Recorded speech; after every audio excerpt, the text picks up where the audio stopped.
Thank you guys for joining us here at the Spin in Harleyton here at Bonnaroo. My name is Peter from Spin.com.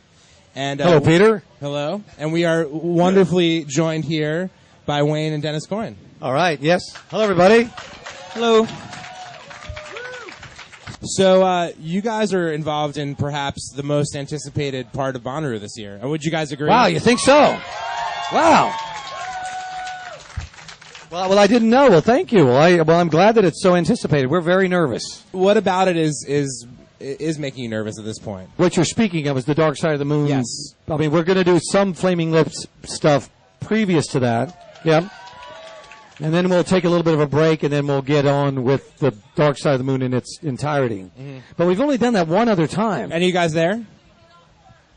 I always suggest just quit your job and then apologize. They love that. What rock bands usually do is you go around and you play this music for 50 nights in a row, whereas this we've only played it one other time. Yeah. Right. So it's scary, but fresh in a good way, though, too. You're singing songs that you've only sung a couple times. It's great. Yeah. Dennis, how did you get involved in actually collaborating with your uncle on this project? iTunes started to approach Wayne about doing some collaborative songs with us, and neither band, just coming off the tail of finishing our records, really was ready to go in and write new songs with each other.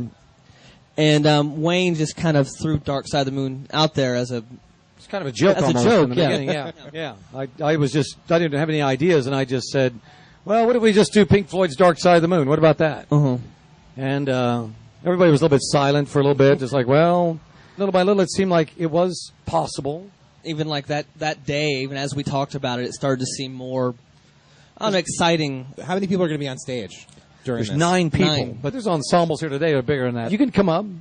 I'd love to. Throw you a tambourine or something in there. Now, for those of you who've seen the Lips before, are there going to be any sort of characters on stage, any extra... Well, I mean, for the Flaming Lips set, yeah, I think that'll just be the usual, let's fucking do the freak out Right.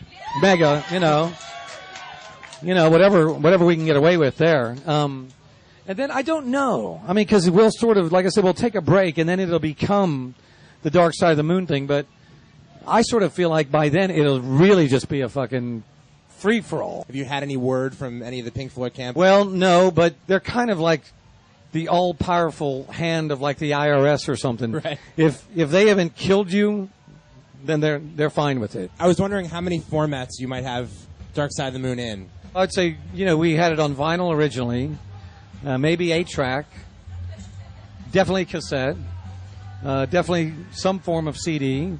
Every fucking format that there is. I mean, I don't know. We wondered sometimes is there anyone in Oklahoma City who has not worked for the Lips at some point or another? Peter, you make it seem as though there's only like 40 people that live in Oklahoma City. I feel like every time you meet someone from Oklahoma City, they're like, we stayed in this neighborhood where we grew up, and now that neighborhood's turning into like an artist community, and other musicians live there. Yeah.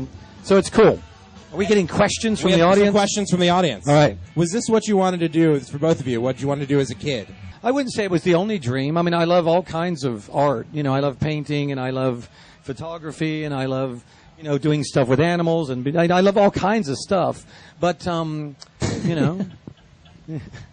you do it well, Definitely. so why would you want to do anything else? Right? Well, I don't know. I'm lucky that I'm able to do what I do, Peter.